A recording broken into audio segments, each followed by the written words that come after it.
जय हिंद। आज हम लोग भारतीय संविधान भाग 3 का अनुच्छेद 25 से लेकर 30 तक पढ़ने जा रहे हैं। इससे पहले हम अनुच्छेद 24 तक पढ़ चुके हैं, जिसमें क्लास 5 तक हो चुका है। आज हम लोग क्लास 6 का अनुच्छेद 25 से लेकर 30 तक पढ़ने वाले हैं। तो आइए चलते हैं अनुच्छेद 25। अनुच्छेद 25 में है धर्म की स्वतंत्रता। अनुच्छेद 25 में क्या है? धर्म की स्वतंत्रता। अनुच्छेद 25 क्या कहता है? अनुच्छेद 25 प्रत्येक व्यक्ति को अपनी अंतरात्मा के अनुसार किसी भी धर्म को मानने, उसका पालन करने तथा उसका प्रचार करने का अधिकार है। तो अनुच्छेद 25 के अनुसार किसी भी व्यक्ति को अपने अनुसार किसी भी धर्म को अपनाने का अधिकार है, उसको पालन करने का अधिकार है और उस धर्म के अनुसार प्रचार करने का अधिकार है। मुख्य अधिकार क्या क्या है? धर्म को मानना, अपनी इच्छा से किसी भी धर्म को स्वीकार करना। 2 में है धर्म का पालन करना, पूजा पाठ, धार्मिक रीति रिवाज एवं धार्मिक कार्य करना। उसके बाद 3 में है धर्म का प्रचार करना, अपने धर्म के विचारों का शांतिपूर्ण प्रचार करना। किन परिस्थितियों में यह अधिकार सीमित हो सकता है? यह अधिकार पूर्ण नहीं है। सरकार निम्न आधारों पर उचित प्रतिबंध लगा सकती है, जैसे हो गया लोक व्यवस्था, नैतिकता, स्वास्थ्य। इन आधारों पर जो है सरकार प्रतिबंध लगा सकती है। महत्वपूर्ण तथ्य क्या है? यह अधिकार भारतीय नागरिक हो गया, विदेशी दोनों को प्राप्त है। जबरन धर्म परिवर्तन की अनुमति अनुच्छेद 25 नहीं देता है। कोई भी व्यक्ति अपनी इच्छा अनुसार धर्म को किसी भी प्रकार से अपना सकता है। सामाजिक सुधार एवं जनहित के लिए राज्य कानून बना सकता है। सामाजिक सुधार एवं जनहित के लिए राज्य कानून बना सकता है। परीक्षा बिंदु क्या है? अनुच्छेद 25 कहता है अंतरात्मा की स्वतंत्रता, अपने इच्छा अनुसार जो है किसी भी तरह के धर्म को स्वीकार कर सकते हैं। कोई भी व्यक्ति हो, उसके बाद उसको पालन करने का अधिकार देता है, प्रचार करने का अधिकार देता है। ये सब जो है अनुच्छेद 25 के तहत स्वतंत्रता किसी भी व्यक्ति को दिया गया है। एग्जाम एनालिसिस की दृष्टि से देख लेते हैं। यह धार्मिक स्वतंत्रता का पहला और सबसे महत्वपूर्ण अनुच्छेद है। अनुच्छेद 25 से 28 तक धार्मिक स्वतंत्रता से संबंधित प्रावधान दिए गए हैं। परीक्षा में अक्सर पूछा जाता है धर्म का प्रचार करने के लिए अधिकार किस अनुच्छेद में है? तो अनुच्छेद 25 में है। क्या यह अधिकार विदेशी नागरिकों को भी प्राप्त है? जी बिल्कुल, ये भी सही है। उसके बाद है अनुच्छेद 26। अनुच्छेद 26 में क्या कहता है? प्रत्येक धार्मिक संप्रदाय या उसके किसी भाग को अपनी धार्मिक संस्थाओं का स्थापना, संचालन, प्रबंधन करने का अधिकार प्राप्त है। तो अनुच्छेद 26 के अनुसार किसी भी धार्मिक संप्रदाय को उसके किसी भाग को धार्मिक संस्थाओं का स्थापना कर सकता है, उसका संचालन कर सकता है, प्रबंधन करने का अधिकार अनुच्छेद 26 के तहत दिया गया है। कहने का मतलब है अनुच्छेद 26 के तहत कोई भी धर्म जो है अपनी धार्मिक संस्थाओं का स्थापना कर सकता है, उसका संचालन कर सकता है, उसका प्रबंधन कर सकता है। यह अधिकार केवल धार्मिक संप्रदायों और उनके संगठनों को प्राप्त है, प्रत्येक व्यक्ति को नहीं।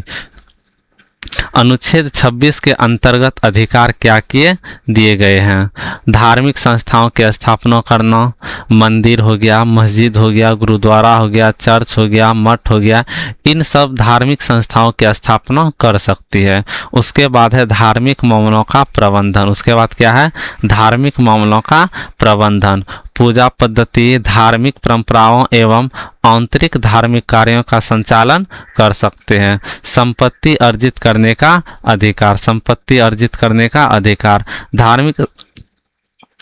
धार्मिक संस्था चल अचल संपत्ति खरीद प्राप्त और रख सकती है। उसके बाद है संपत्ति का विधि अनुसार प्रबंधन। संस्था अपनी संपत्ति का प्रबंधन कानून के अनुसार कर सकती है। ये किन परिस्थितियों में यह अधिकार सीमित हो सकता है?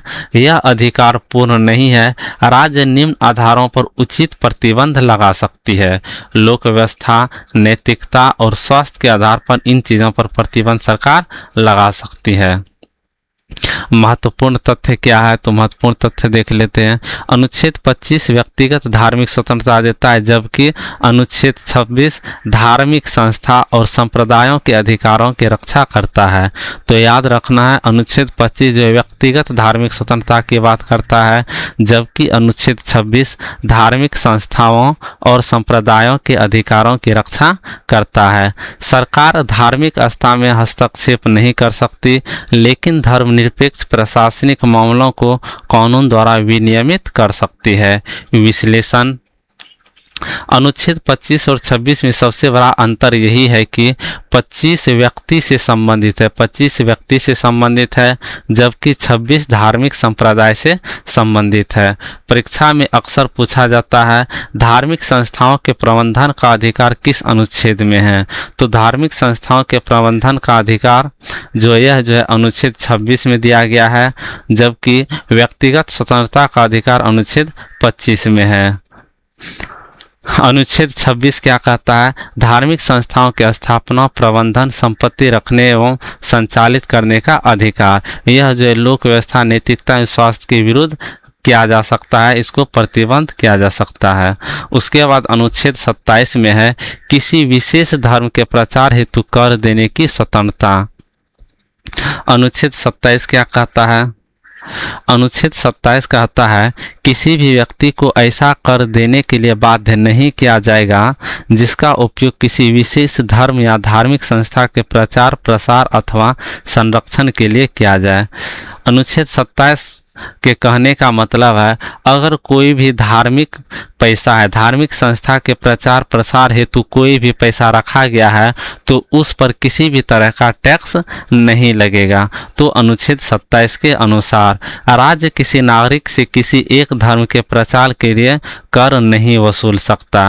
राज्य जो है, राज्य कहने का मतलब क्या है, जितने भी सरकार के आदमी हो गए, सरकार के अधिकारी हो गए, संसद हो गया, विधानसभा हो गया, लोकसभा हो गया, ये सब क्या होते हैं, सभी राज्य के अंतर्गत आते हैं। इसीलिए जो है राज्य किसी नागरिक से किसी एक धर्म के प्रचार के लिए कर नहीं वसूल सकता। अर्थात राज्य किसी एक धर्म के प्रचार या प्रसार के लिए आपसे कर नहीं ले सकता है। तो यानी कहने का मतलब है, धार्मिक पैसे पर कोई भी या फिर किसी भी प्रकार का टैक्स नहीं लगेगा। उसके बाद अनुच्छेद 27 का उद्देश्य क्या है, धर्मनिरपेक्ष राज्य की भावना बनाए रखना, सभी धर्मों के प्रति समान व्यवहार सुनिश्चित करना, किसी एक धर्म की सरकारी आर्थिक सहायता द्वारा बढ़ावा देने से रोकना।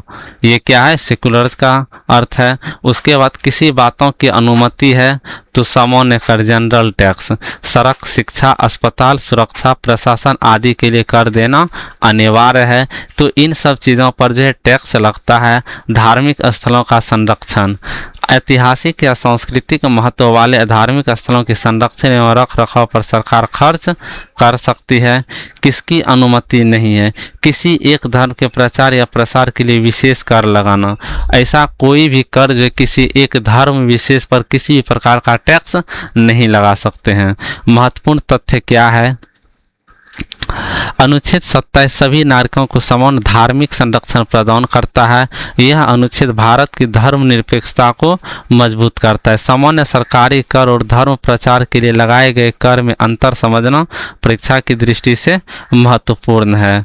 तो अब थोड़ा विश्लेषण देख लेते हैं, एग्जाम एनालिसिस में देख लेते हैं। अनुच्छेद 27 का मुख्य उद्देश्य राज्य को किसी एक धर्म का आर्थिक समर्थक बनने से रोकना है। परीक्षा में अक्सर पूछा जाता है क्या, किसी अनुच्छेद के अंतर्गत किसी विशेष धर्म के प्रचार हेतु कर देने, क्या देने, कर देने के लिए बाध्य नहीं किया जा सकता। अनुच्छेद 27 धर्मनिरपेक्षता से कैसे जुड़ा है। उसके बाद अनुच्छेद 26 और 27 में अंतर क्या है, तो अनुच्छेद 26 धार्मिक संस्थाओं के प्रबंधन का अधिकार है, जबकि अनुच्छेद 27 किसी विशेष धर्म के प्रचार हेतु कर देने से स्वतंत्रता है। उसके बाद अनुच्छेद 26 में धार्मिक संप्रदाय से संबंधित है, जबकि अनुच्छेद 27 सभी व्यक्तियों से संबंधित है। अनुच्छेद 26 संस्थाओं के स्थापना, प्रबंधन, संपत्ति का अधिकार है, जबकि अनुच्छेद 27 राज्य द्वारा विशेष धर्म के प्रचार के कर वसूलना वर्जित है। अनुच्छेद 27 में परीक्षा सार में देख लेते हैं, किसी विशेष धर्म के प्रचार प्रसार के लिए कर देने हेतु बाध्य नहीं किया जाएगा। उसके बाद अनुच्छेद 28 में चलते हैं, धार्मिक शिक्षा से संबंधित प्रावधान। अनुच्छेद 28 में क्या, धार्मिक शिक्षा से संबंधित प्रावधान। अनुच्छेद 28 क्या कहता है? अनुच्छेद 28 सरकारी एवं सरकारी सहायता प्राप्त शिक्षण संस्थानों में धार्मिक शिक्षा और धार्मिक उपासना से संबंधित नियमों का वर्णन करता है। अनुच्छेद 28 में कहा गया है कि जितने भी सरकारी संस्थान या फिर सरकारी सहायता से चलने वाले जितने भी शिक्षण संस्थान हैं वहाँ पर धार्मिक शिक्षा नहीं दी जाएगी, वहाँ पर धार्मिक शिक्षा नहीं दी जाएगी। इसका उद्देश्य क्या है? शिक्षा में धर्मनिरपेक्षता बनाए रखना। इसका उद्देश्य है कि वहाँ पर धार्मिक शिक्षा न देकर जो सामान्य शिक्षा देती है वही शिक्षा दिया जाए, ताकि शिक्षा में धर्मनिरपेक्षता बनाए रखे। भारत एक धर्मनिरपेक्ष देश है। शिक्षा कोई भी धर्म नहीं सिखाएगी, बल्कि सभी धर्मों का समान आदर सिखाएगी। अनुच्छेद 28 के 4 प्रमुख प्रावधान। तो अनुच्छेद 28 के 4 प्रमुख प्रावधान देख लेते हैं। एक में है पूर्णतः सरकारी शिक्षण संस्थान। क्या है? पूर्णतः सरकारी शिक्षण संस्थान। यहाँ धार्मिक शिक्षा नहीं दी जा सकती। उदाहरण हो गया सरकारी विद्यालय, सरकारी कॉलेज, सरकारी यहाँ पर लो हो जाएगा सरकारी कॉलेज और सरकारी विश्वविद्यालय। जितने भी सरकारी संस्थान है, जितने भी सरकार के संस्था है, वहाँ पर कोई भी सरकारी शिक्षा नहीं दी जाएगी। उसके बाद अनुच्छेद 28 की दूसरा पॉइंट है धार्मिक न्यास द्वारा स्थापित संस्थान। यदि किसी संस्था की स्थापना किसी धार्मिक न्यास या दान के अंतर्गत हुई है तो वहाँ धार्मिक शिक्षा दी जा सकती है, भले ही उसका संचालन सरकार कर रही हो। यदि मान लीजिए कोई भी हिंदू ट्रस्ट या फिर मुस्लिम ट्रस्ट के द्वारा कोई भी संस्था का निर्माण किया गया हो तो वहाँ पर जो उस धर्म के अनुसार वहाँ शिक्षा दी जा सकती है। उसके बाद 3 में सरकारी सहायता प्राप्त करना। 3 में क्या है? सरकारी सहायता प्राप्त संस्थान।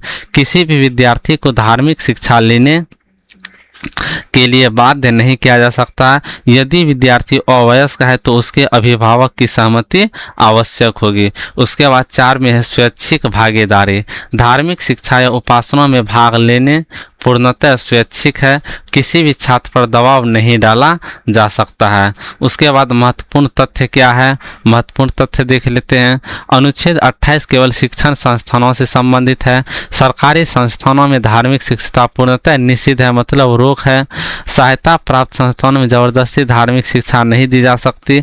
अनुच्छेद 28 अनुच्छेद 25 से 27 की भावनाओं के अनुरूप है। अनुच्छेद 27 और 28 में क्या अंतर है? अनुच्छेद 27 किसी विशेष धर्म के प्रचार हेतु कर टैक्स देने की स्वतंत्रता है, धार्मिक शिक्षा एवं उपासना से संबंधित है। अनुच्छेद 28 में कहा गया किसी भी कॉलेज शिक्षण संस्थानों में जो धार्मिक शिक्षा नहीं दी जा सकती है, कर से संबंधित है, जबकि शिक्षण संस्थानों से संबंधित है।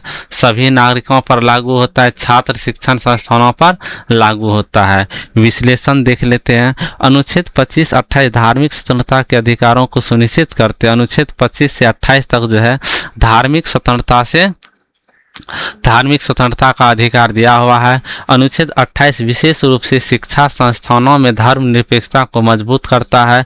परीक्षा में अक्सर पूछा जाता है सरकारी विद्यालय में धार्मिक शिक्षा किस अनुच्छेद के अंतर्गत प्रतिबंधित है? तो किस अनुच्छेद के तहत प्रतिबंधित है? अनुच्छेद 28 के अंतर्गत जो है धार्मिक शिक्षा जो है प्रतिबंधित है। अवयस्क विद्यार्थी के लिए अभिभावक की सहमति का प्रावधान किस अनुच्छेद में? तो अनुच्छेद 28 हो गया। उसके बाद है परीक्षा सार। अनुच्छेद 28 सरकारी शिक्षण संस्थानों में धार्मिक शिक्षा निश्चित तथा सहायता प्राप्त संस्थानों में किसी छात्र को बाध्य नहीं किया जाएगा। उसके बाद है अनुच्छेद 29 अल्पसंख्यकों के हितों का संरक्षण। अनुच्छेद 29 कहता है, अनुच्छेद 29 में है भारत के किसी भी भाग में रहने वाले नागरिकों को ऐसे वर्ग को जिसकी अपनी अलग भाषा, लिपि, संस्कृति हो उसे सुरक्षित रहने का अधिकार प्राप्त है। यह अनुच्छेद भारत की सांस्कृतिक विविधता की रक्षा करता है। अनेक भाषा एक भारत समृद्ध संस्कृति हमारे पहचान। जैसे हमारे देश में जो है अलग अलग भाषाएं बोली जाती है। तो अनुच्छेद 29 के अंतर्गत जो है सभी भारत के नागरिकों को अपनी अलग भाषा, लिपि और संस्कृति को सुरक्षित रखने का अधिकार प्राप्त है। अनुच्छेद 29 के दो प्रमुख प्रावधान है। क्या क्या प्रावधान है?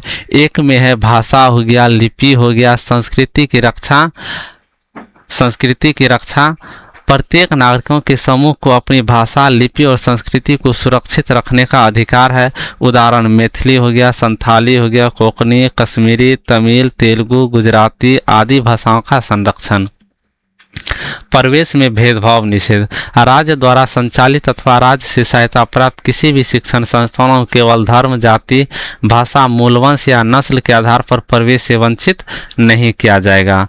समान अवसर और समान अधिकार। यह अनुच्छेद किन पर लागू होता है? यह अधिकार केवल अल्पसंख्यकों तक सीमित नहीं है, यह भारत के सभी नागरिकों पर लागू होता है। अनुच्छेद 29 के तहत जो बात कहा गया है यह जो है भारत के सभी नागरिकों पर लागू होता है। महत्वपूर्ण तथ्य क्या? अनुच्छेद 29 के 1 में भाषा, लिपि एवं संस्कृति का संरक्षण।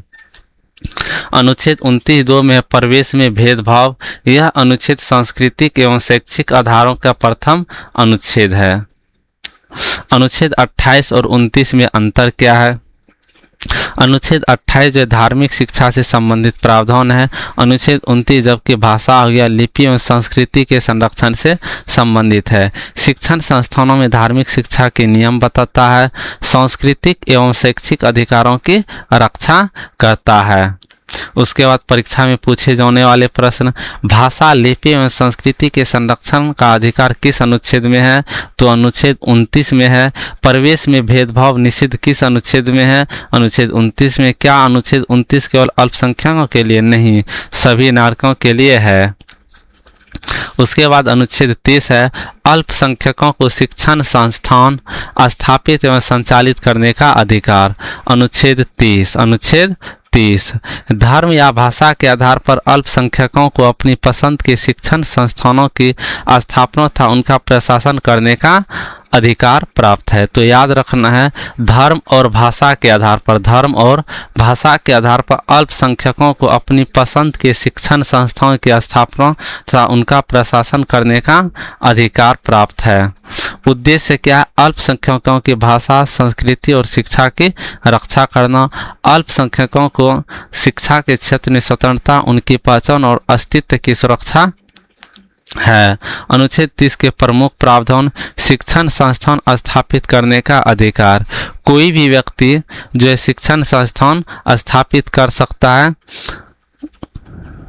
शिक्षण संस्थान का प्रशासन, अल्पसंख्यक अपने संस्थान का प्रबंधन, नियुक्तियों, प्रवेश नीति, प्रशासन कानून के अनुसार स्वयं कर सकते हैं। सरकारी सहायता में भेदभाव नहीं। यदि सरकार शिक्षण संस्थानों को सहायता देती है तो केवल इस आधार पर सहायता से वंचित नहीं कर सकती कि वह संस्था किसी धार्मिक या भाषाई अल्पसंख्यक द्वारा संचालित है। महत्वपूर्ण तथ्य क्या है? अनुच्छेद 30 केवल धार्मिक एवं भाषाई अल्पसंख्यकों को प्राप्त है।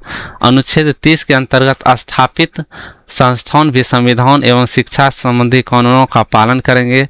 सरकार उचित नियमन कर सकती है लेकिन अल्पसंख्यकों को अधिकार प्राप्त नहीं कर सकती।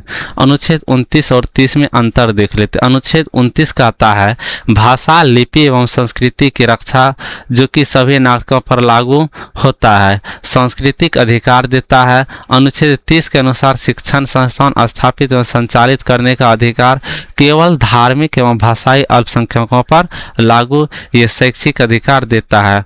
महत्वपूर्ण सर्वोच्च न्यायालय TMA pi foundation versus state of Karnataka 2002। सर्वोच्च न्यायालय ने स्पष्ट किया कि अल्पसंख्यकों को अपने शिक्षण संस्थानों के प्रबंधन का अधिकार है, लेकिन यह अधिकार उचित सरकार के नियमन के अधीन होगा। तो आज के लिए बस इतना ही, मिलते हैं अगले क्लास में। जय हिंद।